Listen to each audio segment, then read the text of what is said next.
అన్న నమస్తే అన్న. నమస్కారం అన్న. అన్న ఏంది పవన్ కళ్యాణ్ గారు నెక్స్ట్ సీఎం అయ్యే అవకాశం ఏమైనా ఉందంటావా? 100/1000% అండి. ఏంది మరి కాన్ఫిడెన్సా, ఓవర్ కాన్ఫిడెన్సా ఏంది అసలుకి నీ నా కాన్ఫిడెన్స్, ఓవర్ కాన్ఫిడెన్స్ అనేది ఒకటే డైలాగ్, నిజాయితీ. నిజాయితీ? నిజాయితీ, హార్డ్ వర్క్. ఉమ్, అందరూ రోజుకు 8 గంటలు పనిచేస్తాను, ఆయన 18 అవర్స్ పనిచేస్తాను. ఉమ్, ప్రజలకి పనిచేసే వ్యక్తే కావాలి. పనిచేసే వ్యక్తి, నిజాయితీగా మాట్లాడే వ్యక్తి, ప్రజల్లో తిరిగే వ్యక్తి. ఆ వ్యక్తి అంటేనే ప్రజలకి ఇష్టం. ఆ ప్రజలకు ఏ ప్రజలైనా అలాంటి వ్యక్తినే ఇష్టపడతారు. ఓకే. ఇప్పుడు రీసెంట్గా చూస్తే కనుక సోషల్ మీడియాలో ఎక్కడ చూసినా ఈయన హడావుడే కనపడుతుంది. సీజ్ ద షిప్ అంటాం, రోడ్ల మీదకి వెళ్ళిపోవటం, ఎక్కడో ఉత్తరాంధ్రలో ఉన్నటువంటి పాపం ప్రజల దగ్గరికి వెళ్ళిపోయి రోడ్లు వేయించడం, ఇవన్నీ చూసినప్పుడు నీకు ఎలా అనిపిస్తుంది? యాజ్ ఏ ఫ్యాన్గా లేదా యాజ్ ఏ కామన్ మ్యాన్గా? యాజ్ ఏ కామన్ మ్యాన్గా, యాజ్ ఏ ఫ్యాన్గా చాలా సంతోషంగా ఉంది. పొలిటికల్ పరంగా అయితే నిజాయితీగా ఆయన జాబ్ ఆయన చేశారు. ఒక పొలిటికల్ లీడర్ ఉండాల్సిన పద్ధతి, ఒక జాబ్లో ఉన్నప్పుడు ప్రజల్లో వెళ్ళడమే. రాజకీయం అనేది ప్రజల కోసం, ప్రజలు బాగుపడడానికి. ప్రజలు బాగుపడాలి, అందరూ బాగుండాలి.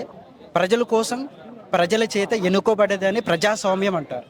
ఓకే. మరి ఇంత ఆయన అంత బాగా చేస్తుంటే ఆయన వెనక చాలా మంది కుట్రలు చేస్తున్నారు. చాలా మంది ఇప్పుడు రకరకాలుగా లేని విషయాన్ని కూడా ఆయనకి ఆపాదించడము, ట్రోల్ చేయడం ఒకటే అండి, చేస్తున్నారు. ఒకటే చెప్తున్నా, ఇలాంటివి జరుగుతున్నాయంటే ఆ మనిషి నిజాయితీగా వర్క్ చేస్తున్నాడు, అంతే సింపుల్. ఈరోజు ఇది ఎలాంటిదంటే, ఇది కలియుగం అండి. మంచి చేద్దాం అనుకుంటే అది అడ్డుపడే వాళ్ళు చాలామంది ఉంటారు, కానీ ఆ నాయకుడు మాత్రం వెళ్తూనే ఉంటాడు, ఎవ్వడికి భయపడే సమస్యలు. ఓకే. ఇప్పుడు చంద్రబాబు నాయుడు గారు, పవన్ కళ్యాణ్ గారి మధ్య బాండింగ్ బాగానే ఉంది. ఓకే.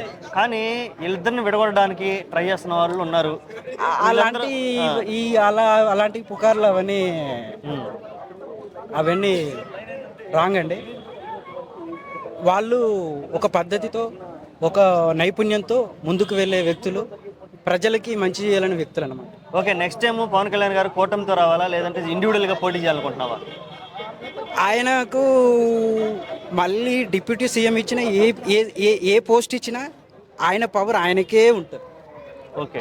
పోటీ అనేక పోస్టులు అనేది చాలా సింపుల్, ఆయన గెలిచేస్తాడు. గెలిచేసి 100% ఈ పొజిషన్ కానీ, పిఎం పొజిషన్ కానీ, ఏ పొజిషన్ కానీ ఇప్పుడు అదే అలా వెళ్ళిపోతాడు. రాబోతున్నా అదే యాక్చువల్గా సెంట్రల్ పాలిటిక్స్ కి రమ్మని చాలా మంది ఇన్వైట్ చేస్తున్నారు. ఈయన ఇంత బాగా చేస్తుంటే, ఈయన ఇక్కడే కాదు, ఈయన స్టేట్ లో ఉంటే ఇలా చేస్తున్నాడు, సెంట్రల్ కోసం ఇంకా బాగా చేస్తాడని చెప్పి చాలా మంది ఇన్వైట్ చేస్తున్నారు. మరి ఈయన ఇక్కడ ఉండాలా, సెంట్రల్ పాలిటిక్స్కి వెళ్ళాలా, ఎలా అనిపిస్తుంది? సెంట్రల్ పాలిటిక్స్ అనే అవి నేను నా పర్సనల్ ఒపీనియన్ ఏంటంటే, national for only India, international is world wide. నేషనల్కి ఇప్పుడు నరేంద్ర మోడీ గారు ఎంత నెంబర్ 1, పవన్ కళ్యాణ్ గారు సేమ్ అదే పొజిషన్. 100% నిజాయితీ వ్యక్తులు, సనాతన ధర్మాన్ని కాపాడే వ్యక్తులు వీళ్ళిద్దరే నాకు తెలిసి. ఇప్పుడు ఈ కలియుగంలో, ఇప్పుడు ఈ జనరేషన్లో ఆ వ్యక్తులు, ఆ ఇద్దరు గొప్ప వ్యక్తులు మాత్రం ప్రజలకి అవసరం కావాలి. ఓకే అన్న, థ్యాంక్ యూ.